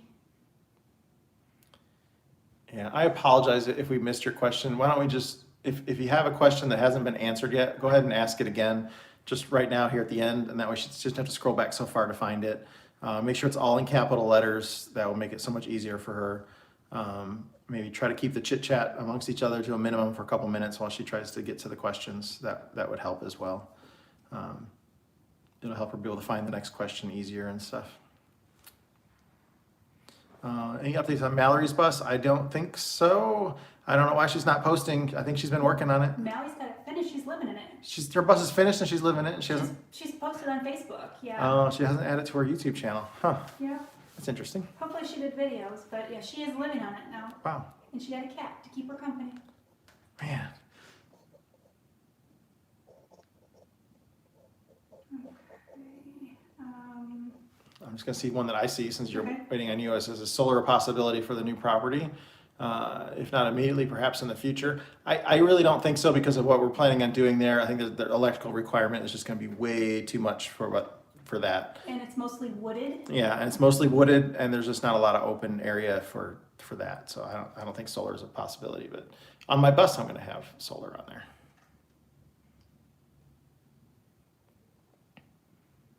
Tyler, when are you gonna buy a plasma cutter? Tyler's gonna get throat punched. Tyler said that? I think it was Tyler. Indiana Diesel. Yes. Yeah, he's just. You're on my shit list. Oh, don't make Mama mad. Any plans to come to upstate New York in the near future? I have some clients on my list up that way. At this point, I cannot commit to anything right now. Am I missing anything here? Yeah, hit the like button. I think that helps us out with YouTube too. I think comments on videos and hitting the like button helps as well with YouTube. Try to help us with the recommendations or whatever. How do you volunteer when you're close by? Just reach out to me when whatever area I'm in. I always post where I'm going, where I'm going to be. People leave a comment. I post usually my cell phone number. You can text or you can send an email, but text is usually the easiest way to do that. Yeah, but you can't really sign up like ahead of time because I don't know when I'm going to be there and that kind of stuff. But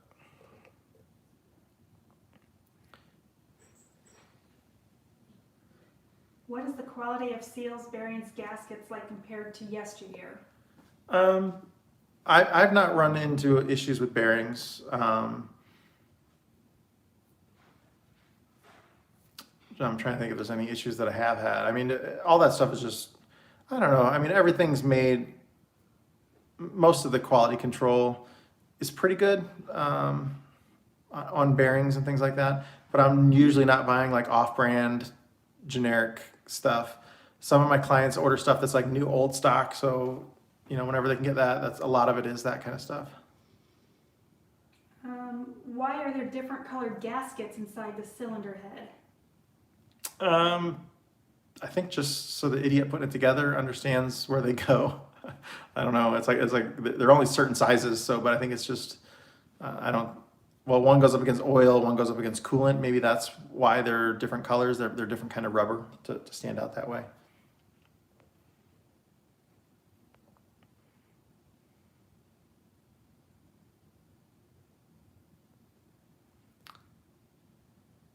I'm not seeing any other questions unless I missed something in between. I think you're missing some stuff. keeps wanting to throw me to the bottom, so. Have you ever visited the Kurt Vonnegut, I don't know if that's how you say it, museum? No, I've not visited that.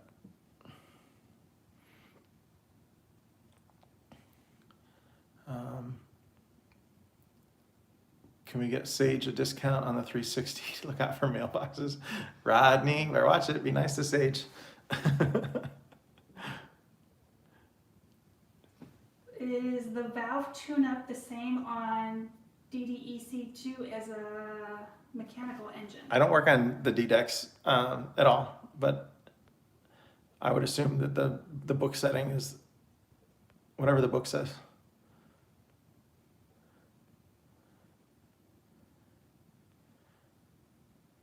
Tires are junk compared to yesterday. That's not a question, that's a comment. But yeah, I've been happy with my cheap Amazon tires I got on my bus so far. They've been really good to me.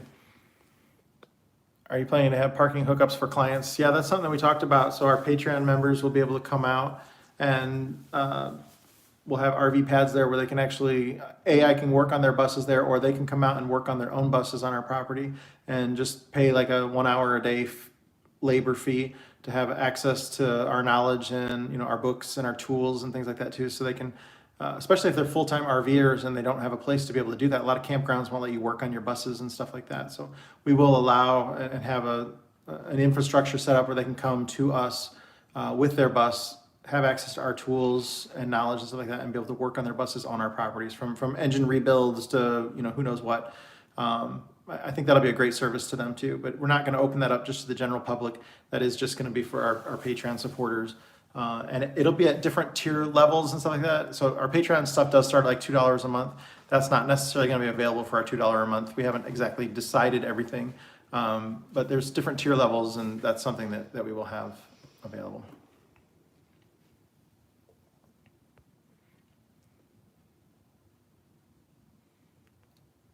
I think that's about it. Well, I hope you guys had fun. It seems like most people kind of stuck around. It was just a crazy year. It was, you know, when the year started, when I was down in Florida, I could not have imagined how the year would have turned out. You know, we had Kelly's background business still, and it was a rough start to the year. And working on that bus, and then coming back, and then like doing that engine for Jeffrey, like I did not want to do that at all. That Yanmar, I'm like, that thing is junk too. I don't know anything about it. There's no way this thing's gonna run. I'm like, but you know what? You know, he's my buddy and he needed it to work. And I'm like, we're just gonna try it. And that was like one of the things that I didn't really want to do, but it was a favor for friends. So I'm like, okay, I'll do it. And it ended up being just super fun. I enjoyed it. And then everything else, you know, that's when we went from there to, I was working a trade show with Kelly, and that's when all of a sudden those subscriber count numbers just started going up and up and up. And while we were there, somebody had posted, this channel is about to blow up. And I thought to myself, I was like, no, that's crazy talk. That's hilarious. Somebody thought that. And then, you know, a month later, it really had blown up. You know, we were at 20,000 subscribers, and then we had been growing, you know, 7,000 subscribers a month-ish for most of the year. So who knows where we're going to be at a year from now.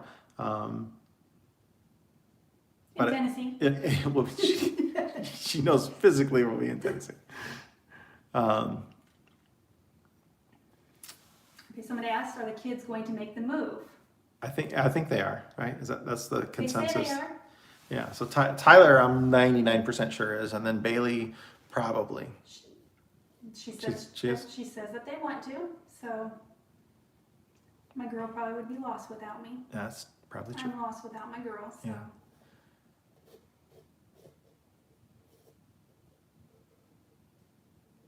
Yeah, no, yeah. If you share links to our videos, that's another thing that YouTube loves. So if you get a chance, you have some social media stuff, share a couple of your favorite videos from the year or something.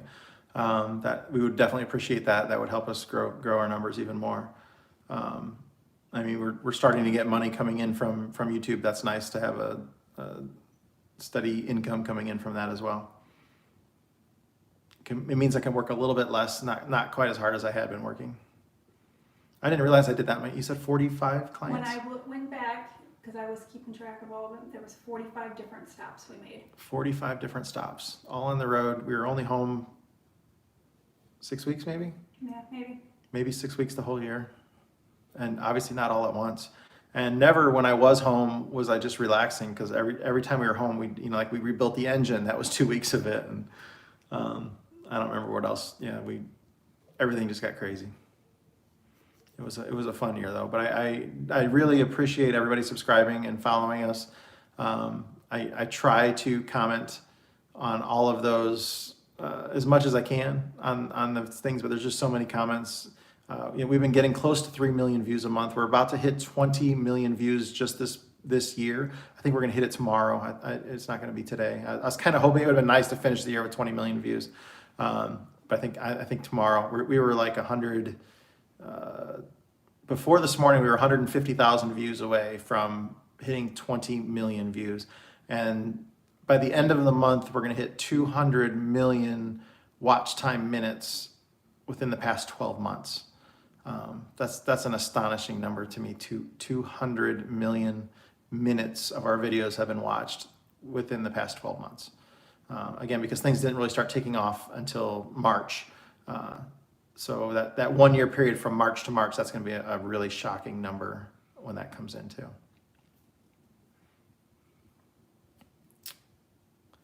Someone's saying, did you say Tyler has a YouTube channel? Yes, Indiana Diesel. He's on here. Yeah, definitely subscribe to his. Yeah, there he is right Tyler, there. put a link on there. Yeah, his video of the Cracker Box bus has more views than my video of the Cracker Box bus. Most people would be like, ouch, but I'm happy for him. That's great. Yeah, the COPPA thing's not really affecting me, but I did go through and delete a lot of my photography. We used to have the photography studio. I got rid of all my photography videos because some of those had children in them. We used to, do baby photography, high school seniors, children, things like that. I went ahead and just got rid of all that stuff that involved kids. So if you think you're a real sneaky person and when I say we've had 20 million views this year and you look at our channel, it's only going to tell you we had 19.8 or something, 19.6 million or something like that. That's because all those videos that I deleted, they don't count in that total that you can see. But in my dashboard, all those deleted videos, those views and counts and everything are still there. But yeah, they could technically take our monetization away for having stuff with children on there, just the Child Protection Law Act or what, I don't know what it is, but I didn't even want to risk it. So I don't do photography anymore. So I wasn't worried about it. So everything with kids was taken out of there. William Oswald, another super chat for Indiana Diesel.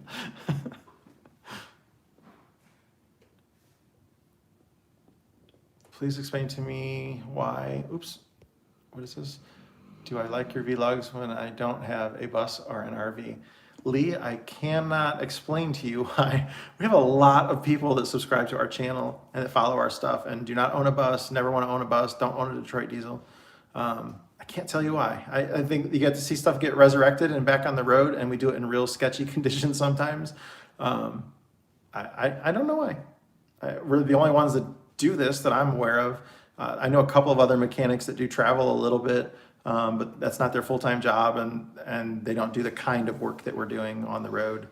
I just make it easy for them to come out and I save my clients tons of money, because if they had to have their bus towed somewhere, usually for the price of towing or maybe twice the towing amount, I can have it running and driving, and they can get it back to where it goes. If they throw away $2,000 to $4,000 on a tow halfway across the country or to wherever, that's money you'll never get back just to get it from A to B. And you pay me to come out and I'll get it running and driving, and you can get it back home. If it's that same money, well, now you got it from A to B, but it's still running, driving now, and it's not just still needs that $4,000 to $6,000 worth of work. Ready for another question? Sorry, yeah. How many subscribers does it take on YouTube to become profitable? It's not necessarily the subscriber count that makes it profitable. It's the views, because there's commercials that run on there. The more views you get, the better. We have more views than a lot of channels. I don't research a whole lot of them, but I know people that have 500,000 subscribers, and our channel gets more views than theirs. So although I'm, obviously I'd like to have 500,000 subscribers, but we put out more videos. So almost every day we're putting out a video. A lot of channels only put out like once a week or twice a week or something. So yeah, our view numbers are really high. That 20 million number is a really high number for only having 75,000 subscribers, which I don't usually plug in the videos like subscribe, and I don't do that. I don't have a whole intro video to waste 30 seconds of your time every video. It would be in my best interest to do that because you're most likely going to watch that, and the longer people watch, the more YouTube. The longer your watch time is, and I don't know everything about YouTube, so I just happen to be a guy who started a YouTube channel that got popular by no special technique or anything that I had to do with it. It just happened. Our content is what it really is. People would, complain, about our audio quality, especially at the beginning of the year. We had some issues with the phones that we were using. I don't even know where I'm going with this, but what was the question? How many watch time or? No, how many subscribers does it take? Oh, yeah, it's not subscribers, it's viewers, or views of videos And if they're watching how much of and how much of the video they watch. ads. And The ads is what we make the money off of. yeah, the ads is what does it. We don't really have sponsors yet, and I'm kind of surprised by as many videos as we have. I would love to get Milwaukee to step up and do some tools for us. Snap-on, Mac, Harbor Freight, that kind of, I use the Icon wrenches and I like them. I don't have the avenue to really open up to those companies. I've reached out with a few of them with emails and stuff, but it hasn't really happened. But I'm sure that naturally they will come to us at some point. When is the next bus video? Probably Probably gonna be about a week, because yeah, I'm gonna say a week, unless it's something on my bus, because I'll have a few days to do a few things on my bus while we're down in Tennessee waiting between the electric company guy and the septic guy. Sorry, my Looks like somebody back. was not behaving because Tyler has Yeah, Tyler spanked somebody. a lot, so they must have been a Oh, real. same person?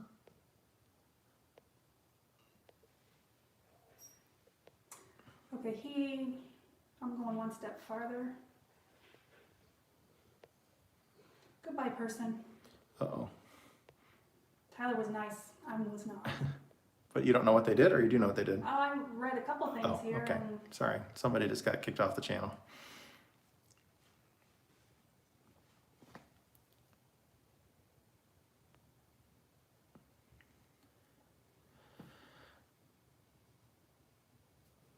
super chat just popped up.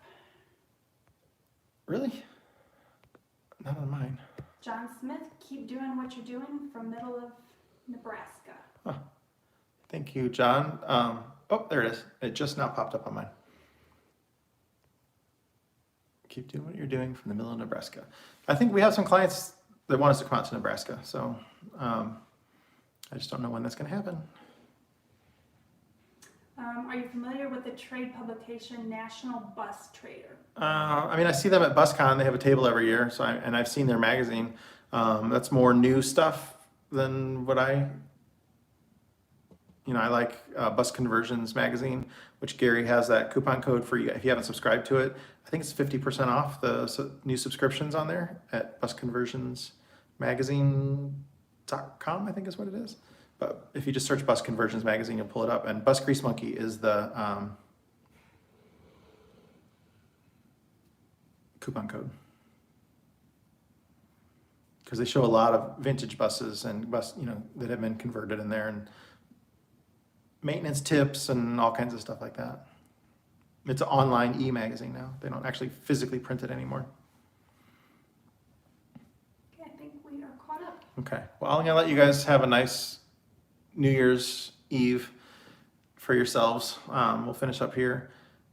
Again, thank you for everything. It's been a great year. Really looking forward to this coming year that starts in just a little bit.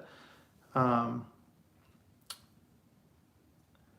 some of you guys are already there. It amazes me how many people from around the world watches it. I'd love that you throw that in there where you're from. That's fun, especially when it's a faraway foreign country, and that amazes me. So Yeah, thanks again, everybody. I really appreciate you.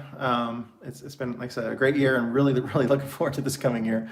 Yeah, we'll see some of you guys tomorrow night on our Patreon channel. If you sign up for that, again, it starts at like $2 a month, and you'll be able to see the live chat Q&A with Kelly. That'll be really fun. Brother David, super chat real quick at the end. Blessings, Scott and Kelly. Happy New Year. Thank you, David. Appreciate it. Happy New Year. All right, yeah, Happy New Year, everybody. And we'll see some of you guys tomorrow. Thanks.